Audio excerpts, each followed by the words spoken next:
नमस्कार दोस्तों, मत्स्य पुराण के अनुसार यज्ञ के संबंध में कहा गया है कि हिंदू धर्म की परंपराओं में जो कर्मकांड किए जाते हैं या फिर जिन कर्मकांडों को हिंदू धर्म में प्रमुख आधार माना जाता है उसमें से एक कार्य यज्ञ और अनुष्ठान है। इतना ही नहीं, यज्ञ करने को बहुत ही वैज्ञानिक माना गया है।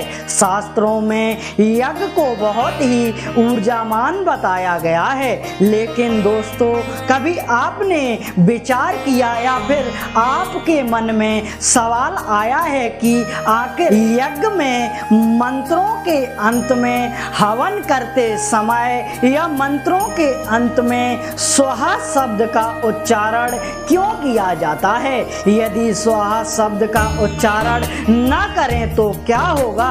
ऐसे में प्रश्न भी यही है कि आखिर यज्ञ वेदी में आहुति के समय स्वाहा शब्द को क्यों बोला जाता है? आज के लेख में हम चर्चा करेंगे कि स्वाहा के पीछे का तर्क क्या है और इसके पीछे की पौराणिक कथा क्या है। यज्ञ के दौरान स्वाहा बोलने को लेकर कई धार्मिक कथा प्रचलित हैं। उनमें से एक कथा के मुताबिक स्वाहा राजा दक्ष की पुत्री थी जिसका विवाह अग्निदेव के साथ हुआ था।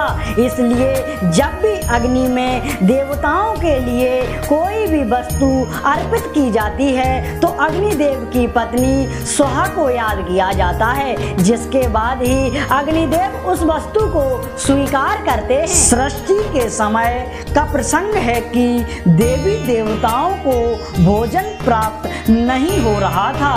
तभी सभी देवताओं ने आपस में विचार विमर्श करके भगवान ब्रह्मा के पास गए और विनती करते हुए कहा कि हम सभी देवताओं को भोजन प्राप्त नहीं हो रहा है। इस कारण सभी देवता बहुत दुखी थे और ब्रह्मा जी से भोजन की व्यवस्था करने का अनुरोध करने लगे। और देवताओं का दुख देखकर भगवान ब्रह्मा ने ध्यान पूर्वक भगवान श्री कृष्ण को याद किया।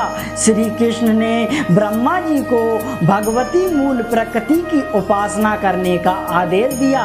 तभी भगवती मूल प्रकृति की उपासना से स्वाहा प्रकट हुई। देवी स्वाहा ने ब्रह्मा जी से कहा, मैं आपसे बहुत अधिक प्रसन्न हूँ। भागवती के वचनों को सुनकर ब्रह्मा जी ने कहा, देवी तुम अग्नि की दायिका शक्ति हो। जो भी मनुष्य स्वाहा यानी तुम्हारा नाम का उच्चारण करते हुए देवताओं के लिए हवन करेगा वो केवल देवताओं को ही प्राप्त होगा। देवी तुम अग्नि की गृह स्वामी बनो, जिसके कारण देवता और मनुष्य हमेशा तुम्हारी ही पूजा अर्चना करेंगे। और तभी से अग्नि में हवन करते समय मंत्र के अंत में स्वाहा का उच्चारण किया जाता है। जिस प्रकार शाका का निरीक्षण अस्तित्व में माना जाता है, उसी प्रकार स्वाहा यानी यज्ञ निंदनीय होता है। अर्थात स्वाहा का उच्चारण न करने पर मंत्र निर्दक हो जाता है और यज्ञ अधूरा रहता है। मित्रों, यह थी स्वाहा शब्द के पीछे की पौराणिक कथा। तो मिलते हैं आपको नेक्स्ट वीडियो के साथ। तब तक के लिए जय हिंद, जय भारत।